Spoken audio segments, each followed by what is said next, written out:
Le musée des civilisations de Gawa au sud-ouest du Burkina Faso abrite une exposition d'objets culturels anciens ayant marqué l'histoire de la communauté. Parmi ces objets, on trouve des accoutrements du Djoro.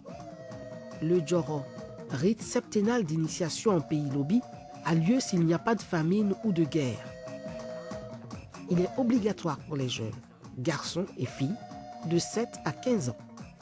Les hommes ont leur accoutrement à part, tandis que les femmes portent la robe du Djoro qui est entièrement faite de coquillages fixés sur des fils en cotonnade. Les coquillages sont doublés pour rendre la robe lourde.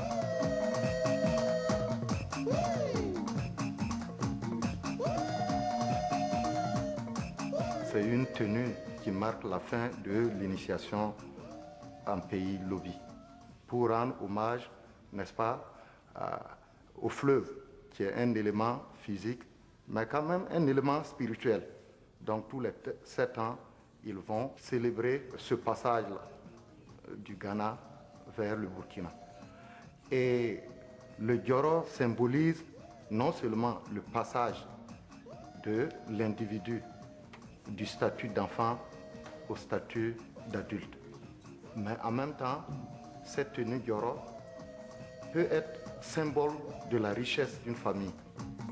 La robe du Djoro de la jeune fille vierge est assortie de bijoux.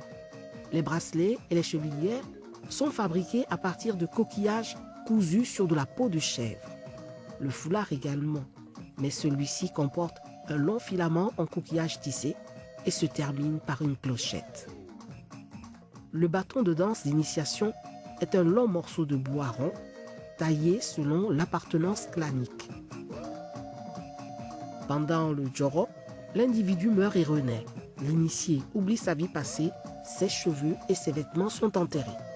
Une fois purifié, il renaît avec une belle parure de corilles et de plumes.